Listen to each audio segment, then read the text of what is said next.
The numbers might look crazy, especially depending on where you think Jared Goff falls in the National Football League. I would consider him, maybe as crazy as this sounds, a top 10 quarterback. And again, the theory behind paying your quarterbacks and your top-rated players, pay them earlier. The longer you wait, it only costs you money. If you have the top-flight wide receiver, pay him here. The Early Line, only on SportsGrid. It's smarter to be on SportsGrid, your 24/7 sports wagering network.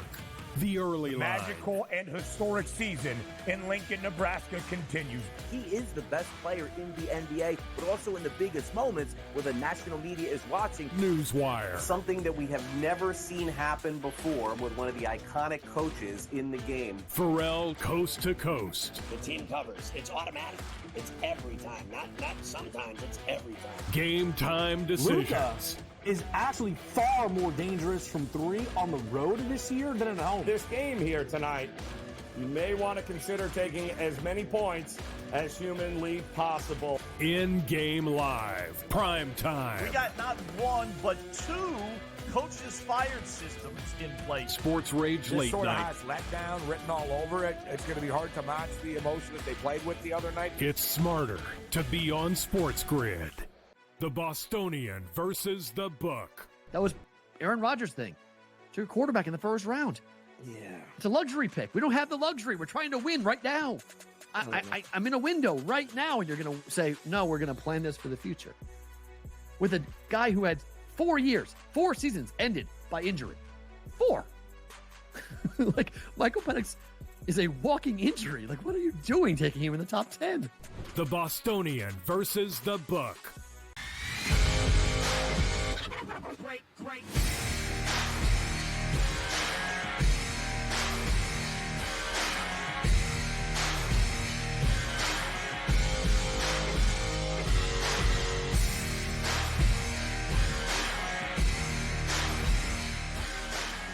Welcome back to Fantasy Sports Today here on SportsGrid. Top of the hour as we take a look at the daily fantasy lineup for the afternoon games in Major League Baseball. And for those who were wondering, hey, where's Davis's NBA lineup? Well, no finals game today or tomorrow or Monday or Tuesday. I mean, Davis, what is going on here with the NBA? Like, I mean, I guess they had to prepare for a 7-game series.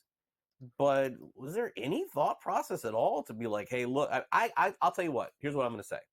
Starting next year, I guarantee this doesn't happen again in the NBA. This is not the Super Bowl. You don't have to wait 10 days until playing game 1, right?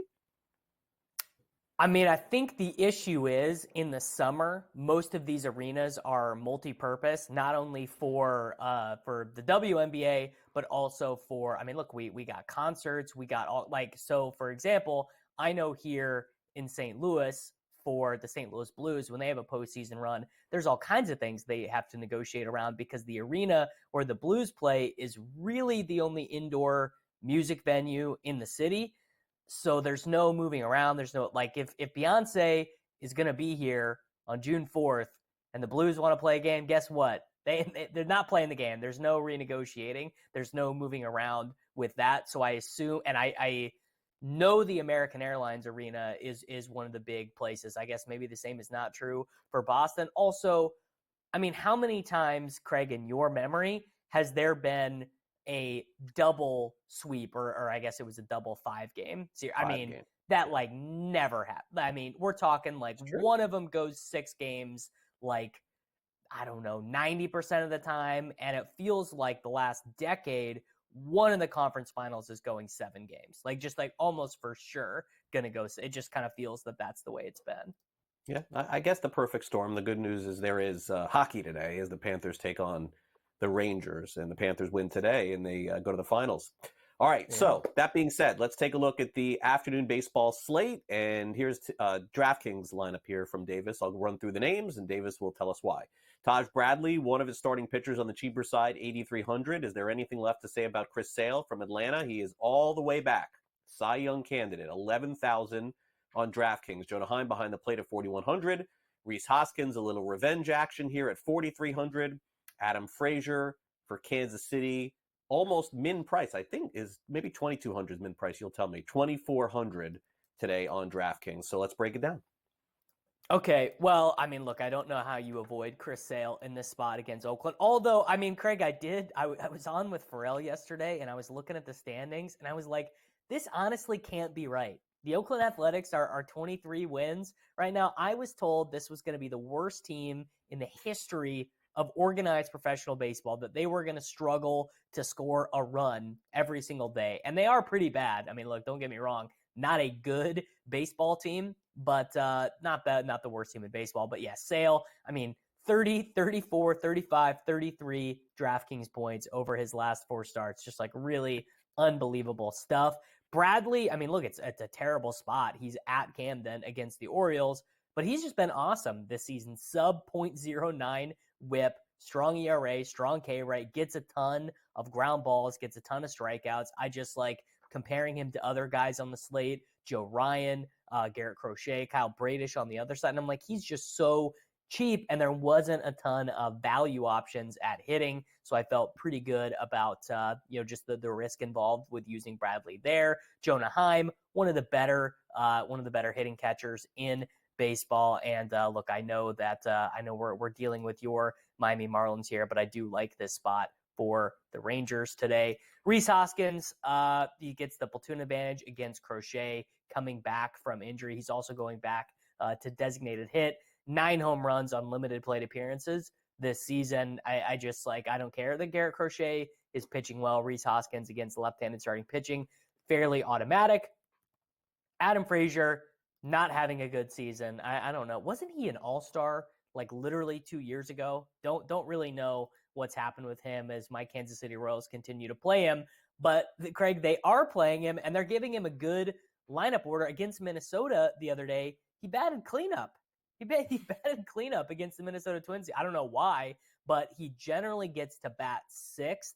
Sometimes, as I mentioned, he gets to bat 4th, so he's got a pretty strong lineup spot there. Not that I'm really looking to attack Joe Musgrove. Your boy, one Mr. Jake Berger. I also like the spot for the Miami Marlins. Now, Berger, what was it, about 2 weeks ago? He was one of the hotter hitters in baseball. He's getting hot again. He's having a good week at the plate. Very affordable here for him at 3,500. And Hamilton. How about the Boston Red Sox yesterday? Rafaela had his first career multi-home run game. That was pretty strong for him there. I like the spot for the Boston Red Sox as well.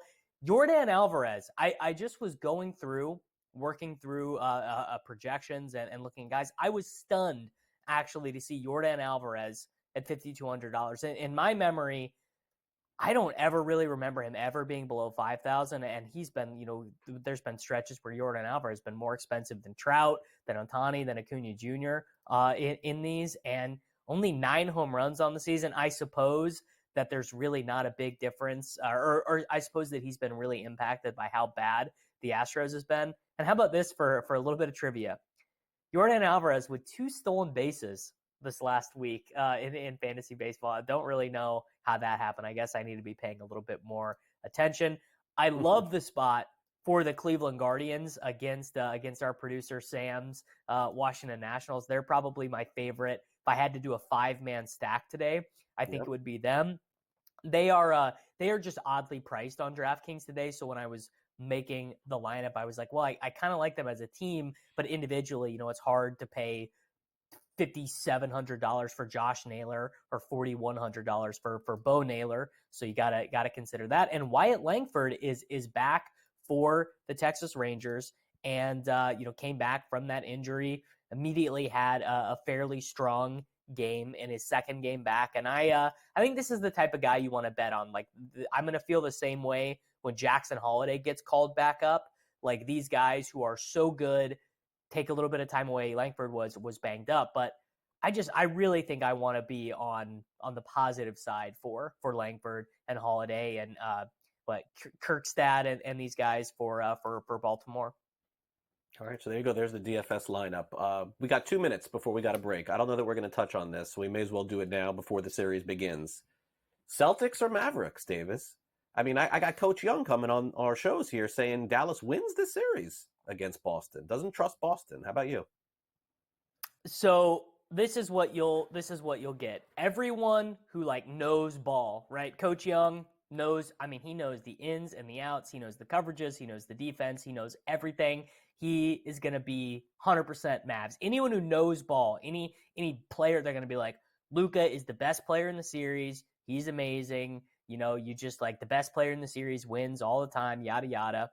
And I don't even think I disagree with the approach of the ball knowers, but I think what's happened is people have really just become bored of the Boston Celtics. This is their their third finals appearance with Brown and Tatum on the team.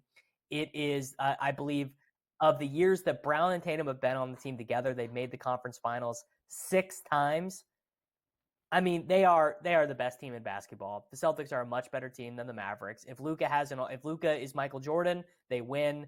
But I am picking the Celtics, and I would be surprised actually if the Mavericks did win, I think. All right, well, there you go. Celtics for Davis here on the show. All right, coming up next, a topic that we rarely cover on Fantasy Sports Today.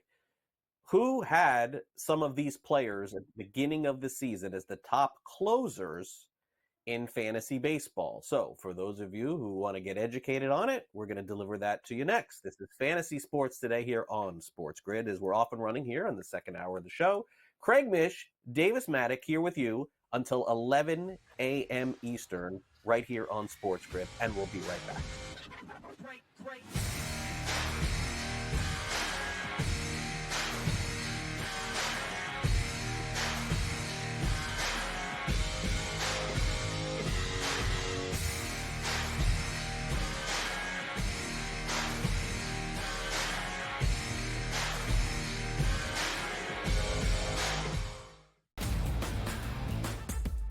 The numbers might look crazy, especially depending on where you think Jared Goff falls in the National Football League. I would consider him, maybe as crazy as this sounds, a top 10 quarterback. And again, the theory behind paying your quarterbacks and your top-rated players, pay them earlier. The longer you wait, it only costs you money. If you have a top-flight wide receiver, pay him here.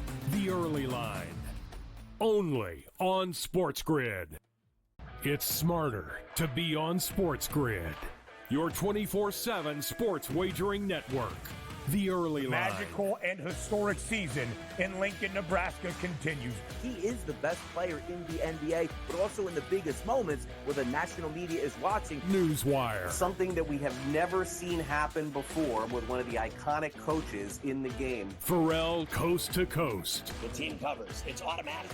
It's every time. Not sometimes. It's every time. Game time decisions. Luka is actually far more dangerous from 3 on the road this year than at home. This game here tonight, you may want to consider taking as many points as humanly possible. In-game live, prime time. We got not one, but 2 coaches fired systems in place. Sports Rage This Late sort of Night. has letdown written all over it. It's going to be hard to match the emotion that they played with the other night. It's smarter to be on SportsGrid.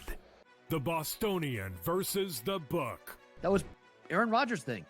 To your quarterback in the first round. Yeah. It's a luxury pick. We don't have the luxury. We're trying to win right now. I'm in a window right now, and you're going to say, no, we're going to plan this for the future. With a guy who had 4 seasons ended by injury. 4. Michael Penix is a walking injury. What are you doing taking him in the top 10? The Bostonian versus the Book.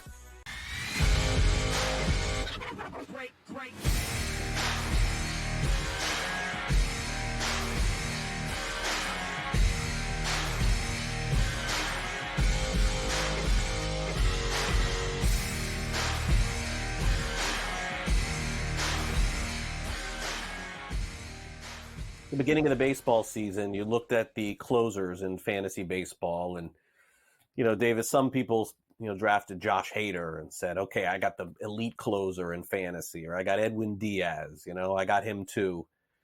Look, that's not to say that there aren't a couple of names who were at the top here, Davis, but every year we go through this, and we're going through it again here. We got guys at the top here, at least 2 out of 3 at the top, that definitely were not a factor at the beginning of the season as far as the elite conversation. The first player, by the way, that we're going to talk about here has probably been the best closer in baseball because of the opportunities, and he's closed the ball 18 out of 19 for Ryan Helsley.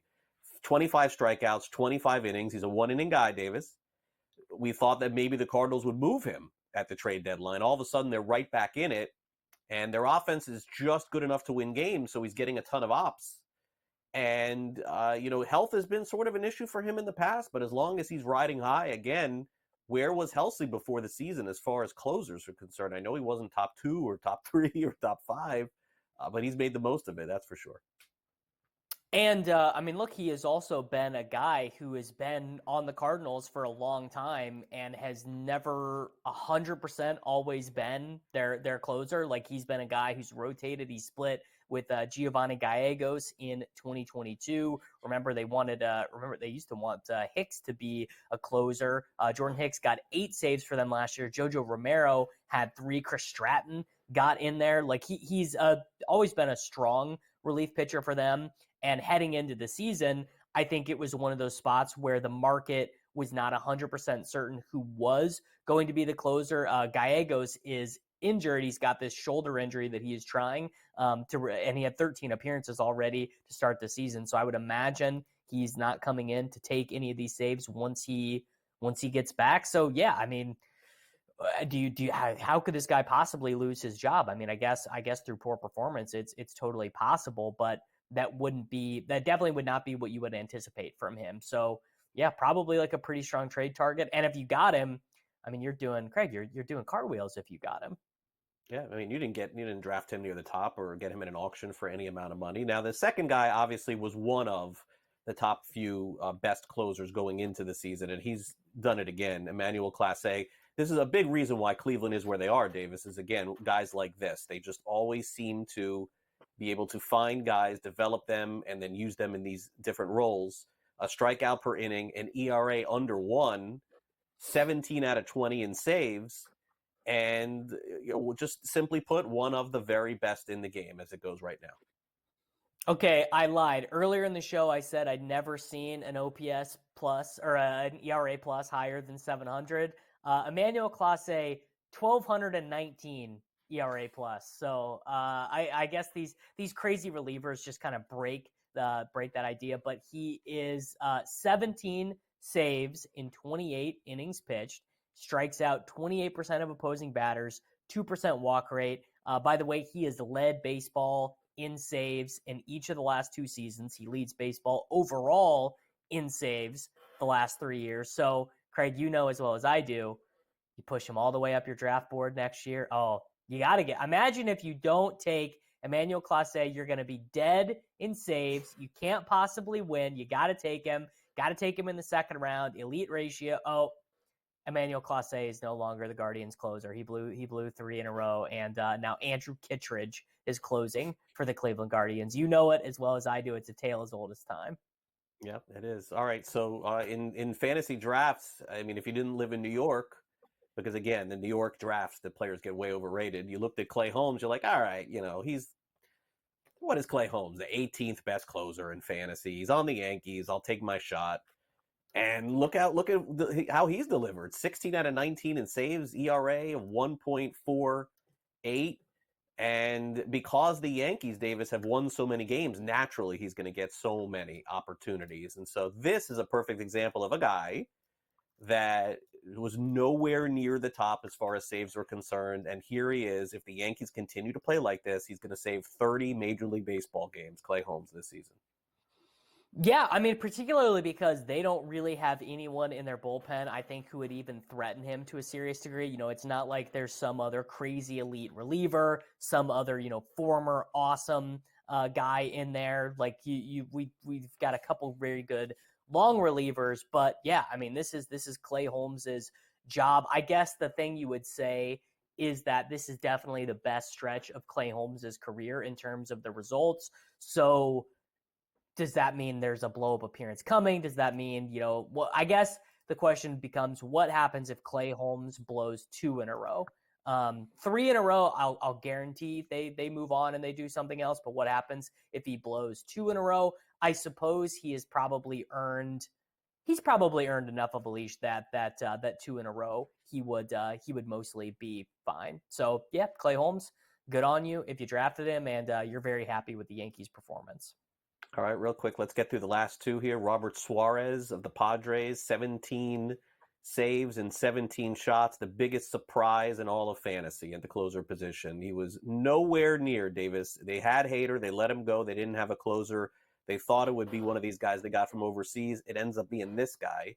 And Kyle Finnegan, another huge surprise on the Washington Nationals, Davis. 15 saves out of 17 tries. The Nationals are going to trade this guy as fast as they can, I think, at the trade deadline. He's making $5 million this year, arbitration eligible next year. You know he's going to have a new home, I think. So Finnegan's a guy to move for me.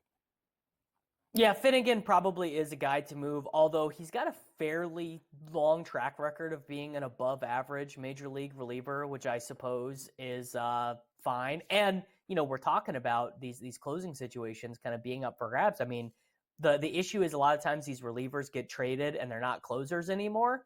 But I could see Finnegan being traded as a closer, getting traded to somewhere where he gets to retain the closing duties. I don't have any real thoughts on Suarez. Like, this is just classic Padres. Guy you don't, Robert Suarez, why not go 17 for 17 as a closer? That's just kind of what happens with the Padres. Yeah, incredible season for him and their bullpen as well. All right, coming up next, we're going to take a look at some of the markets in fantasy. The Rookie of the Year has tightened up because of a couple of great starts for Paul Skenes in the NL and one tough one for Shota Imanaga. Should it have moved this much? We'll talk about that next.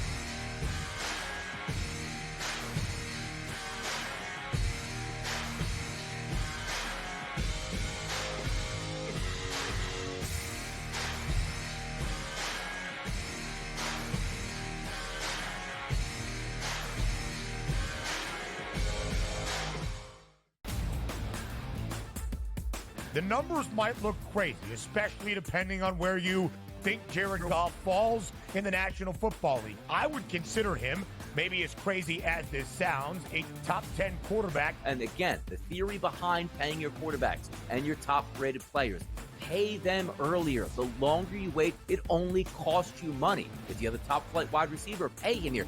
The Early Line, only on SportsGrid. It's smarter to be on SportsGrid, your 24/7 sports wagering network. The Early Line. Magical and historic season in Lincoln, Nebraska continues. He is the best player in the NBA, but also in the biggest moments where the national media is watching. Newswire. Something that we have never seen happen before with one of the iconic coaches in the game. Pharrell Coast to Coast. The team covers. It's automatic. It's every time. Not sometimes. It's every time. Game time decisions. Luka is actually far more dangerous from 3 on the road this year than at home. This game here tonight, you may want to consider taking as many points as humanly possible. In-game live. Prime time. We got not one, but 2 coaches fired systems in place. Sports Rage This Late sort of Night. has letdown written all over it. It's going to be hard to match the emotion that they played with the other night. It's smarter to be on SportsGrid. The Bostonian versus the Book. That was Aaron Rodgers' thing. Took a quarterback in the first round. Yeah. It's a luxury pick. We don't have the luxury. We're trying to win right now. I'm in a window right now, and you're going to say, no, we're going to plan this for the future. With a guy who had 4 seasons ended by injury. 4. Like, Michael Penix is a walking injury. Like, what are you doing taking him in the top 10? The Bostonian versus the Book. Great.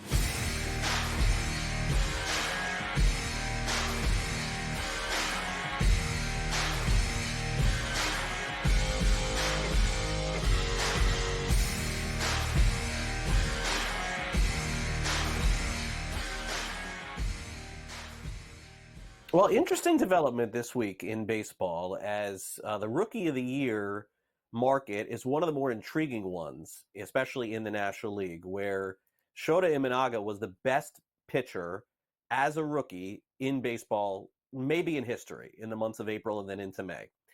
And then all of a sudden, this past week, he had a little blip on the radar. And you kind of wonder, is this the beginning of a regression for Imanaga? Has advanced scouting figured him out a little bit? We don't know the answer to that. Now that, Davis, along with the combination of Paul Skenes getting called up to a lot of hype, and he's absolutely delivered on it, has really shrunk the market. Imanaga, who was minus 130 to win the Rookie of the Year, is now plus 120. Paul Skenes, who was 8-1 last week to win Rookie of the Year, is now plus 390 to win the Rookie of the Year. So this is a moving market actively.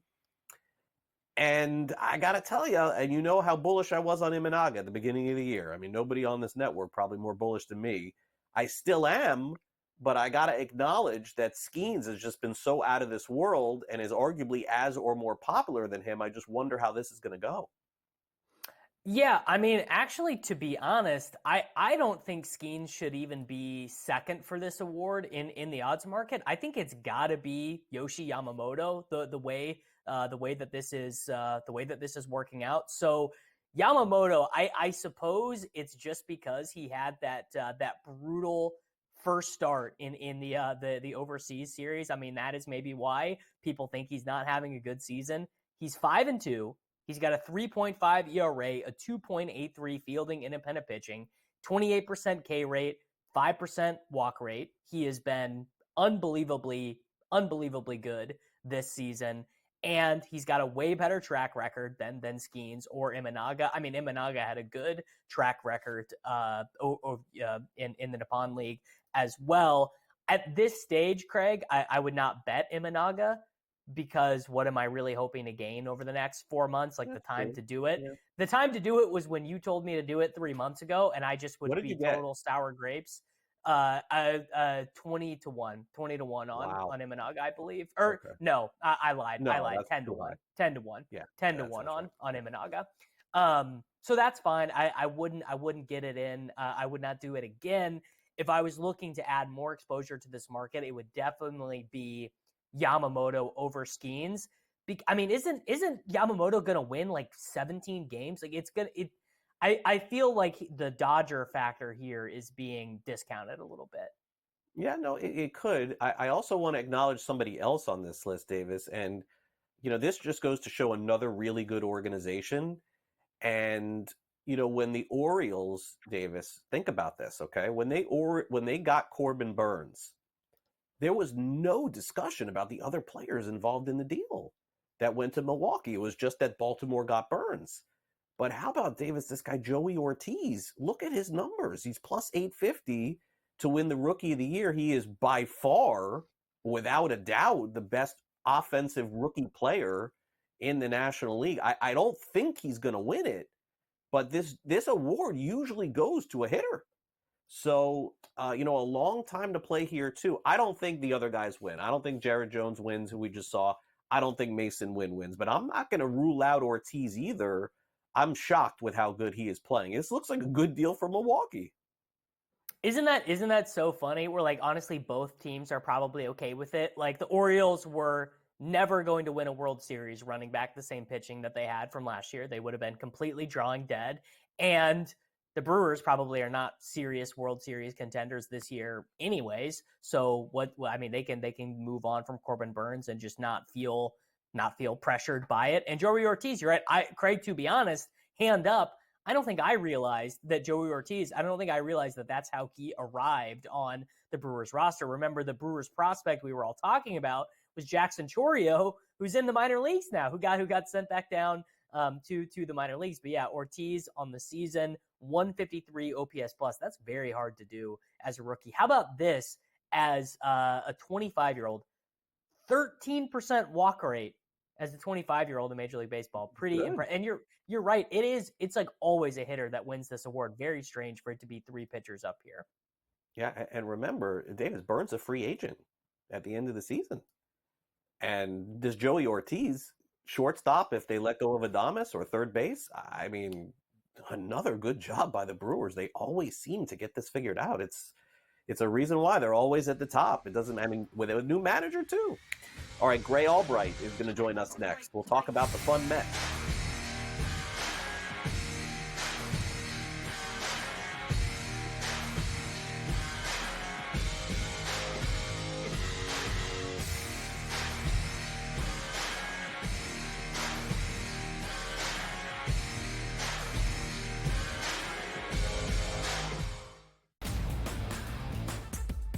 The numbers might look crazy, especially depending on where you think Jared Goff falls in the National Football League. I would consider him, maybe as crazy as this sounds, a top 10 quarterback. And again, the theory behind paying your quarterbacks and your top-rated players, pay them earlier. The longer you wait, it only costs you money. If you have a top-flight wide receiver, pay him here. The Early Line. Only on SportsGrid. It's smarter to be on SportsGrid. Your 24/7 sports wagering network. The Early Line. Magical and historic season in Lincoln, Nebraska continues. He is the best player in the NBA, but also in the biggest moments where the national media is watching. Newswire. Something that we have never seen happen before with one of the iconic coaches in the game. Pharrell Coast to Coast. The team covers. It's automatic. It's every time. Not sometimes. It's every time. Game time decisions. Luka is actually far more dangerous from three on the road this year than at home. This game here tonight, you may want to consider taking as many points as humanly possible. In-game live. Prime time. We got not one, but two coaches fired systems in place. Sports Rage This Late sort of Night. has letdown written all over it. It's going to be hard to match the emotion that they played with the other night. It's smarter to be on SportsGrid. The Bostonian versus the Book. That was Aaron Rodgers' thing. It's your quarterback in the first round. Yeah. It's a luxury pick. We don't have the luxury. We're trying to win right now. I'm in a window right now, and you're going to say, no, we're going to plan this for the future. With a guy who had 4 seasons ended by injury. 4. Like, Michael Penix is a walking injury. Like, what are you doing taking him in the top 10? The Bostonian versus the Book. Great.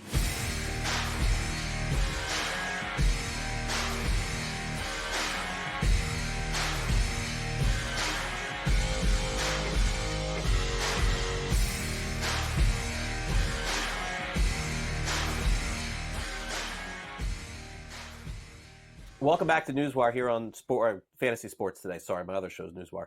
Welcome back to Fantasy Sports Today here on SportsGrid. Craig Mish, Davis Maddock. We got Gray Albright Weekly here from Razball. You can follow him on social media at Razball. Gray, this is your kind of week, man. This is right up your alley, this Mets stuff. It's like you see this guy throw a glove in the stands. Gray is like, let me get the fingers out and get the phone going here. I mean, this is your wheelhouse, man. I mean, by the way, I like Jorge Lopez. I think he got a completely raw deal here, too. I know everyone's piling on him. I wish people would look at this guy's backstory with his son and everything else. They don't care. They just want to yell and scream. And I get it. But needless to say, the Mets made a ton of moves this week. They got rid of Lopez. They sent down this kid, Christian Scott. He was going well. They also moved Brett Beatty out. What do you make of what's going on with the Mets?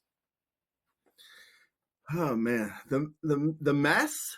You mean the New York Mets? I don't understand why the Mets can't ever figure anything out. Like they got the new owner, Steve Cohen, went in there, and it seemed like the whole culture was changing, and somehow it is so toxic in there. I don't know what happened with the Mets, but they cannot change. They cannot turn around that team for whatever reason, no matter how much money they spent or anything.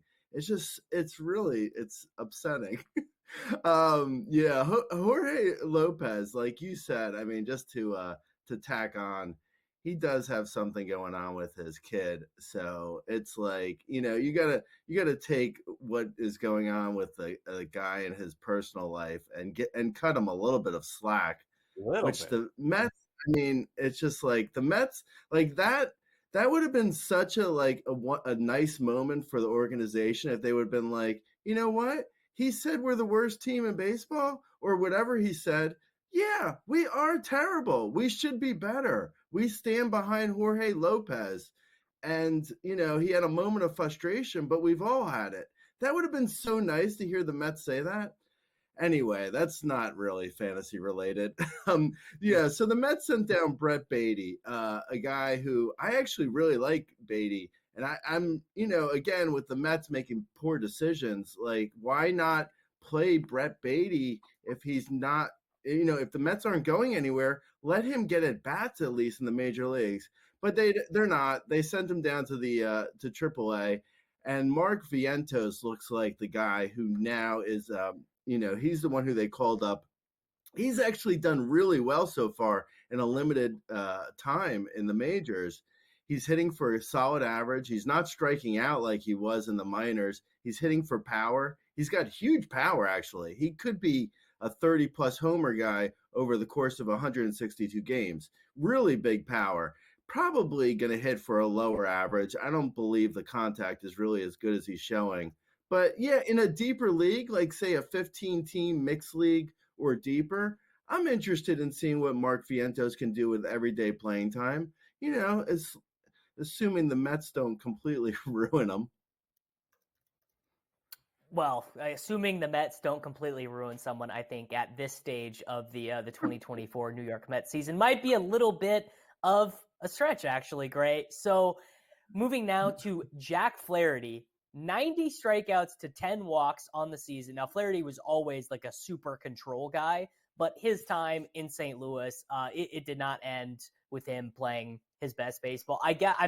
Is it as simple as the Tigers just have the best pitching coaches in baseball, and let's just go ahead and forget Matt Manning and Casey Mize and just look at Skubal and Flaherty and be like, this team just knows how to figure these guys out? Like, how do we explain this breakout for Flaherty? Yeah, I mean, I can't explain it, to be honest. That is impossible for me to do. But he is absolutely breaking out. I mean, he's showing incredible command, like you mentioned, and his strikeout rate. I mean, the fact that he is striking out and walking so few, if it wasn't for a little bit of bad luck when it came to homers per 9 innings, I think there's actually a case to be made that Jack Flaherty is like in the top 5 starting pitchers in baseball. If you were to take away a little bit of bad luck that he had, his ERA is around a 2.5. Right now, it's sitting around a 3.5. So he's had about a point of ERA that's just bad luck. So if he can somehow just pitch as well as he has been, which is incredible, and just have his luck neutralize, Jack Flaherty could be in the conversation for one of the best pitchers in baseball, like Tariq Skubal, his teammate. Unfortunately, the Tigers aren't going to score many runs, so he's not going to get a ton of wins. There's not a lot there as far as big picture wise, for Cy Young or anything. I don't believe that's ever going to get there for Jack Flaherty this year. But for a just straight ratio bet, his ERA neutrally is a little bit over 2. That's crazy. That's probably top 3 in the league. You're looking at guys like Glasnow, Yamamoto, Flaherty, Skubal, as we mentioned. I mean, just some of the best pitchers in baseball is where Flaherty's peripherals would take you. Unfortunately, he's had a little bit of bad luck, like I mentioned, with the homers. Yeah, no, and to think that Detroit, Gray, Javier Baez and Riley Green and Torkelson, and it's how could they not get that offense figured out with that pitching? It's sort of bizarre, but they'll try again next year. The Padres, speaking of bizarre, we can't ever figure out what they're doing, Gray. Needless to say, one perplexing issue for them this year has been Manny Machado, who is as reliable as it gets in fantasy baseball at third base. You spend your $20 or whatever it is, you draft him in the 4th, 5th round, whatever it is, and at the end of the year what you're going to get. Are you seeing anything this year? I mean, I watched him play against Miami. It seems like he's swinging a lot of stuff out of the zone. That's one thing I noticed, but he's also just not hitting home runs. What's going on? Yeah, well, if you look at his numbers, so his chase rate is up a little bit. So he was pressing. It might have something to do. So in the offseason, he had elbow surgery. So if you look at his launch angle, right now his launch angle is barely over 10. Usually it's much higher than that. So, what that means basically is his swing has changed. So he's swinging flatter than he usually is. It's not as quite as a uppercut swing. So that means he's not hitting for as much power. So if you're looking at Manny Machado as a guy who you want to be, his ground ball rate's way up. if you're looking at Manny Machado, you're not looking at a guy who you won grounding out. Like he's not fast enough. He's not Ellie De La Cruz. He's not going to be able to make it to first base on a grounder to third. It's just not going to happen. So unfortunately, his swing approach just looks really bad. I have to assume it's because of the offseason surgery. So because of that, I'd have to say I'm not really confident in him turning this around, even though we have a long body of history where he's been much better. Unless it's like a Bryce Harper situation last year and around the the midseason point, Machado's elbow better and he starts swinging a better bat. Like otherwise, I don't know. This does not look like anything we've seen from him before. He looks different and not in a good way. Yeah, and then also having Bogarts there too, injured is a problem for the Padres. All right, Gray, enjoy the rest of your week as we head toward June and then the All-Star game in July, and we'll be with you throughout the season. Thanks again for joining us every single week. We'll see you next week here on Fantasy Sports Today. Thank you. All right, Gray Albright. You can follow them on social media at Razball. Their website, second to none as far as making pickups, drops, who to stream in fantasy every single week. Make sure you get that sub over at Razball.com. Fantasy or Reality is coming up next. Davis and I will touch on a number of different topics, including Paul Skenes, the Atlanta Braves, and one of the hottest names in all of fantasy, Mason Miller. We'll be back right after this.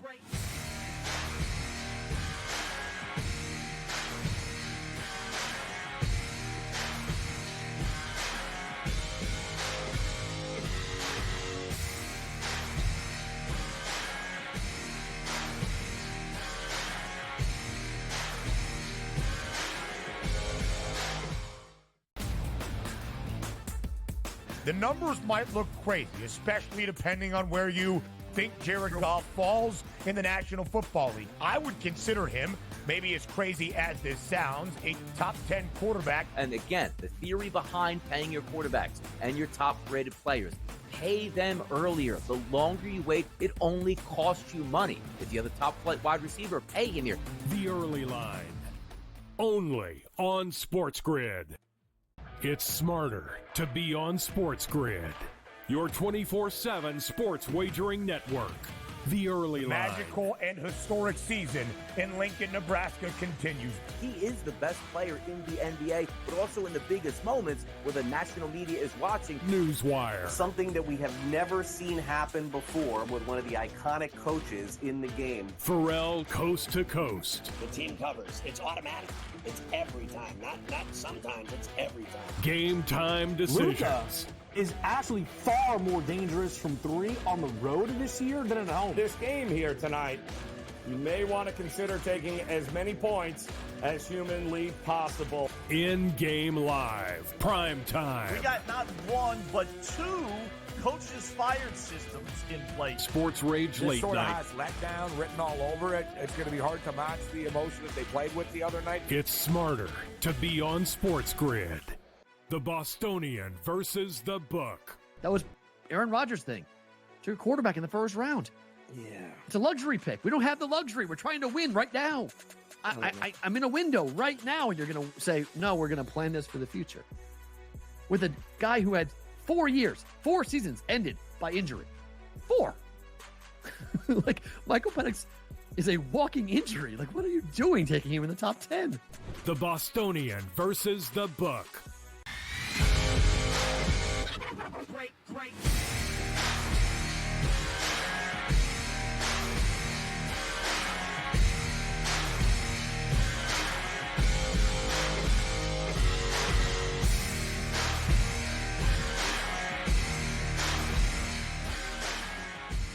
All right, game time decisions coming up 11 a.m. Eastern. Kevin Walsh is in our studios getting ready to deliver everything happening today in sports, some baseball action, some hockey as well, and then betting above the rim. We've got Pharrell and Kaufman getting ready to host that show. That's coming up later today as well. So we got you covered with everything happening. And Davis and I, of course, have some questions to answer here on the show. And instead of just saying yes, true or false, we call it fantasy or reality.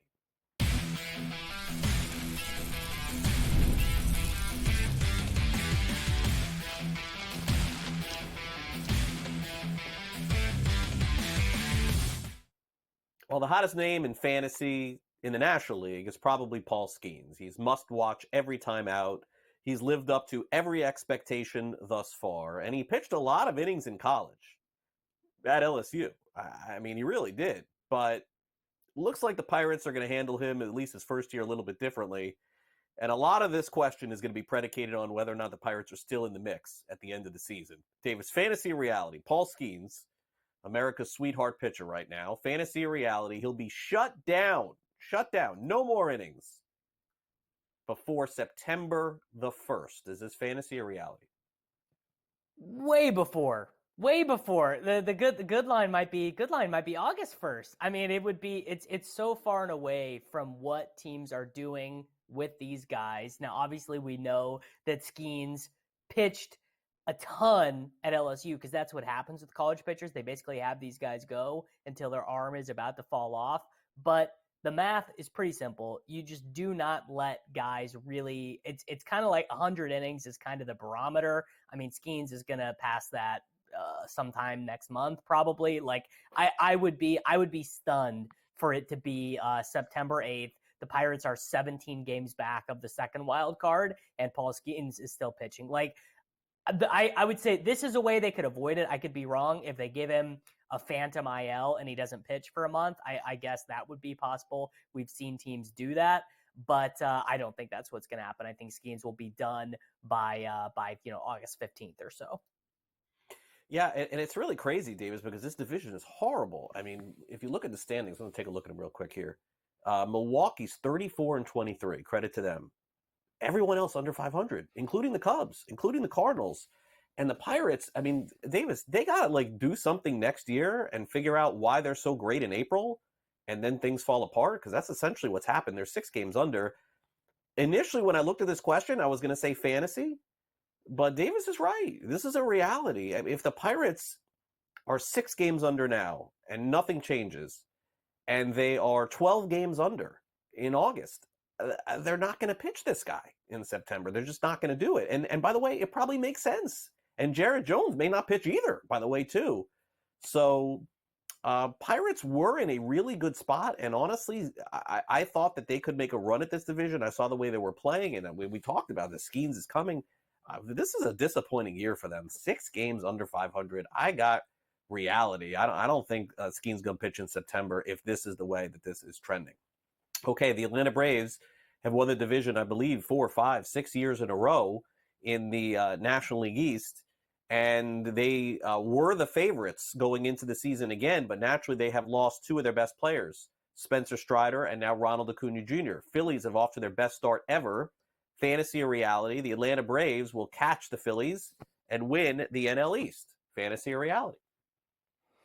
You know, I don't always love to go chalk here, but I was on this one the start of the year, have tickets for the Philadelphia Phillies to win this division, have tickets for the Philadelphia Phillies to win the NL pennant. I just thought the separation between these two teams was too large. Funnily enough, kind of the reason I thought that was I thought the Braves wouldn't really have a plan past once Chris Sale got injured, not projecting that Sale would be the best pitcher in the National League and that Strider would be the one who didn't play or that Acuna Jr. was going to get injured. But the Phillies have too big of a lead right now, and it's not done in such a way that I think it's like anything approaching, unsustainable. Like the Phillies are just an awesome team. So I've got fantasy here. I think the Phillies kind of run away with it, actually. 40-18, the Phillies right now. This I gotta say it's fantasy. The other thing, Davis, is look, the Braves don't want to not have Strider or Acuna. Let's not get it twisted. I gotta tell you, the Braves may look at this thing and they may in that clubhouse say, you know what?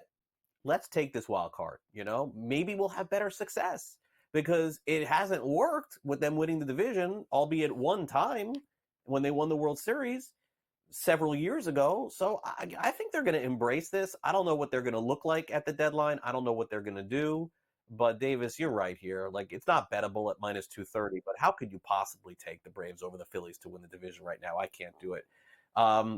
Let's move on to our last topic here, guys. Let's skip over 3 and let's go to 4 because we only have 2 minutes. Mason Miller of the Oakland A's has been one of the stories of the season in reality and fantasy. He's throwing the hardest that we've ever seen anybody throw out of the bullpen for Oakland. Right now, he's plus 180 to be the relief pitcher of the year. Fantasy and reality, he will win reliever of the year. Class A is the favorite. Holmes is plus 460. I mean, maybe he won't, but he definitely should, because I don't see anyone getting I don't see anyone on my timeline really tweeting about, oh, you got to turn it over to watch Emmanuel Clase, bring up MLB at bat for you to see Clay Holmes. But Mason Miller, you do. I mean, Mason Miller, 51% K rate, 51. To me, reality, you should win. 50% K rate, you win. Yeah, I don't think he's going to win because, Davis, I think what Oakland is going to do, and everyone's going to hate me for saying this, is the smart thing, is they got to trade him. I mean, if we're talking about closers losing their gigs every year, Davis, in fantasy, what are we doing here if we're the A's? We're not competing for a million years. We're going to be playing in a AAA stadium. The guy who's looked almost as good as Miller in the eighth inning for them, Lucas Erceg, who's been setting up games, Davis, arm issue, who even knows if he's coming back this year? They cannot take the chance. I'm sorry, A's fans. You got to cash in at your highest value on this player and send him elsewhere. I know it hurts. I got fantasy. He will not win reliever of the year. I think he's heading somewhere else.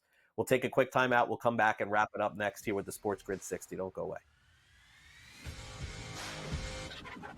Great.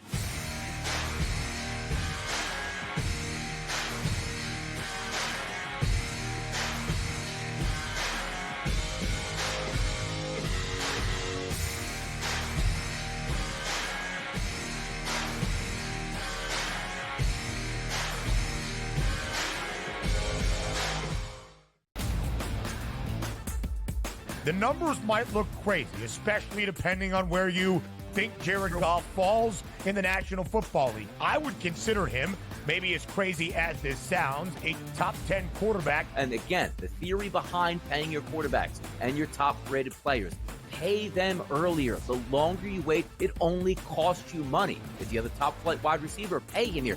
The Early Line, only on SportsGrid. It's smarter to be on SportsGrid, your 24/7 sports wagering network. The Early Line. Magical and historic season in Lincoln, Nebraska continues. He is the best player in the NBA, but also in the biggest moments where the national media is watching. Newswire. Something that we have never seen happen before with one of the iconic coaches in the game. Pharrell, coast to coast. The team covers. It's automatic.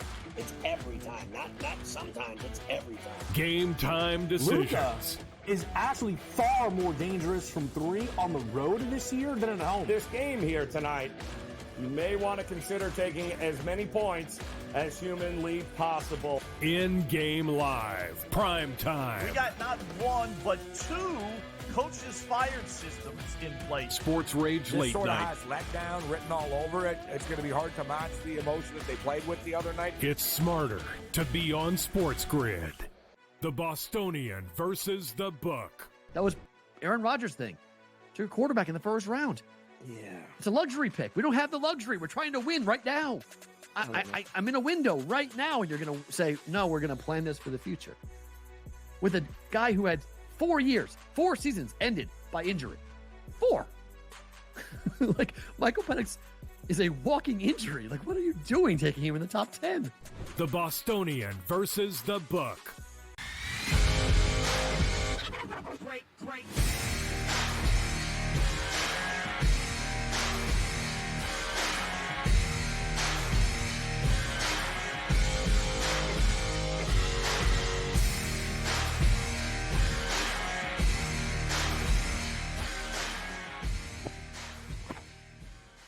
All right, welcome back to Fantasy Sports today. We got Sports Grid 60 coming up. Let's take a look at a quick stat that may blow your mind. The White Sox, by the way, are the worst team in baseball. They're going to lose the most games in baseball. And I didn't even know this, Davis. They're not even eligible for the draft lottery because of the new CBA rules and their market size. They cannot participate in the lottery this year. How about that? No batter has been intentionally walked this season in 57 games. It's the longest streak since 1955. Davis, it's crazy, right? Like, so why tank if you can't get the number one pick, right? Isn't that strange?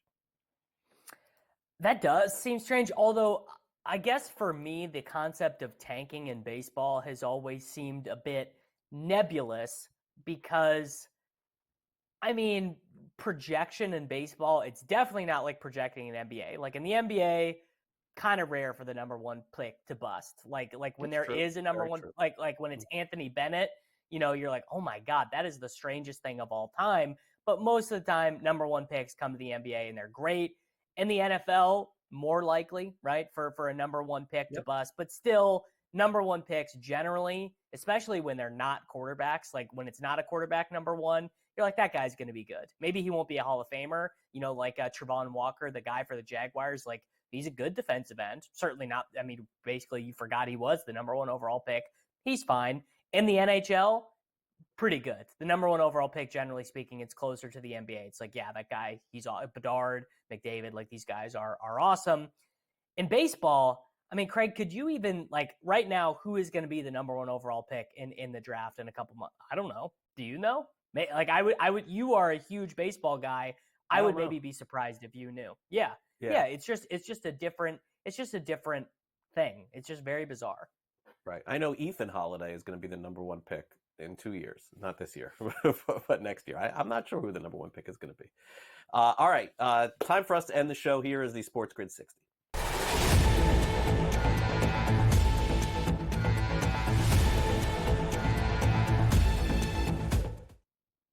All right, mine is actually going to center on the NBA here, since we got through the whole show and we really didn't do much of the NBA chatter. I think there is, there's just kind of this interesting thing about the NBA where most of the attention around the league is transactional because, I'm listening to my basketball podcast this week. I see my gym always has, ESPN. Normally it's Get Up when I get there in the morning. That's on. And instead of an analysis of like, oh, how did the Dallas Mavericks smoke the Timberwolves? How did the Dallas Mavericks beat the Denver Nuggets? All of that stuff. It's immediately who's trading for Karl Anthony Towns. Karl Anthony Towns is scheduled to make $64 million. $64 million for Karl Anthony Towns against the salary cap next season. It's completely unbelievable. In 1 year, not next year, the year after that. How's that possible? Because he made All NBA and the cap spiked, and so his contract is tied to a percentage 64? of the salary cap. I mean, he's going to be one of the highest paid players. He's going to be one of the highest paid players in the NBA. And the Timberwolves, who are in the middle of this ownership dispute, no one even knows who's going to own the Timberwolves next year, right? They're in the middle of this dispute, and they're going to be I believe they're going to be the third most expensive team in the history of the NBA, rivaling only last year's Clippers and Warriors. And I think very convincingly, you could look at that team and be like, I don't know, do we want to pay? Do we want to pay for this? Probably not. So now no one even cares about the finals. It's all, how can the Minnesota Timberwolves avoid paying Karl Anthony Towns all of this money? No one really has the answer to it. It is pretty interesting, but it is a crazy story. Yeah, it is.